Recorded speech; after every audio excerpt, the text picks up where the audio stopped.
Appeler l'outil de création de shape permet de faire apparaître plusieurs outils sur le côté gauche. Les 4 premiers boutons sont destinés à la création de shape ou à l'ajout de points sur des shapes existantes. Les outils suivants permettent de déplacer les points existants et de modifier les tangentes attachées à chacun de ces points.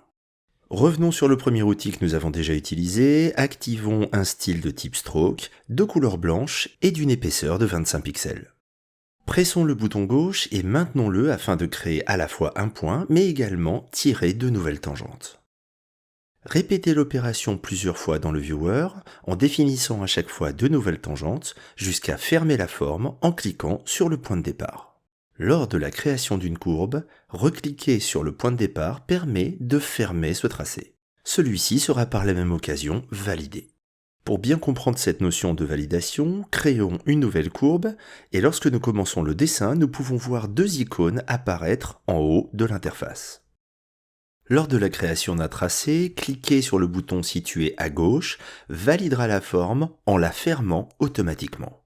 Pas besoin par conséquent de recliquer sur le point de départ. Le raccourci pour appeler cette fonction est la touche Entrée. Les 2 boutons situés en haut sont à présent grisés car le tracé est à présent considéré comme validé. On peut aussi, lors de la création d'un tracé, valider celui-ci sans refermer cette courbe. Il suffit pour cela de cliquer sur le bouton représentant un tracé ouvert ou d'appuyer sur la touche Échappe. Les 2 boutons sont grisés, considérant que la création du tracé est terminée. En conservant cet outil, nous pouvons déplacer les points intermédiaires du tracé. Les 2 boutons vont rester grisés tant que nous ne sélectionnerons pas le premier ou le dernier point de la courbe. Sélectionner un de ces 2 points va permettre de repasser en mode création afin d'ajouter des points d'un côté ou de l'autre. Nous pouvons également à nouveau cliquer sur le point opposé afin de fermer la courbe.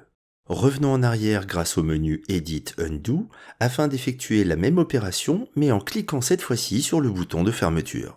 Si nous revenons en arrière à nouveau, nous pouvons valider cette courbe en la maintenant ouverte.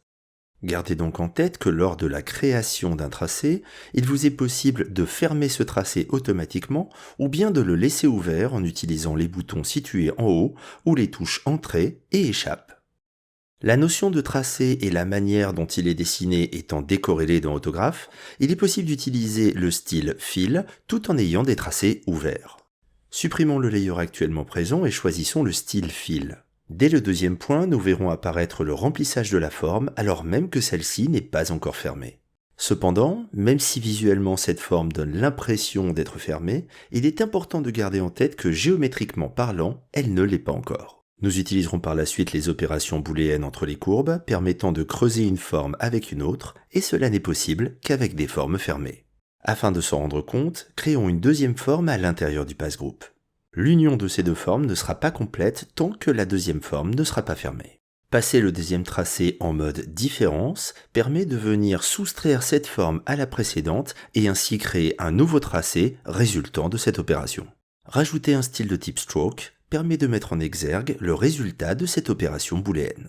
Nous verrons par la suite qu'il est possible de déplacer ces formes de manière indépendante. Gardez donc en tête qu'il est possible de visuellement remplir des formes qui ne sont pas encore fermées, mais si nous voulons effectuer des opérations entre plusieurs tracés, il nous faudra obligatoirement fermer ces passes. Dans cette vidéo, nous avons appris à valider une forme en la fermant, ou bien en la laissant ouverte, et repasser en mode édition pour ajouter des points en début ou fin de courbe.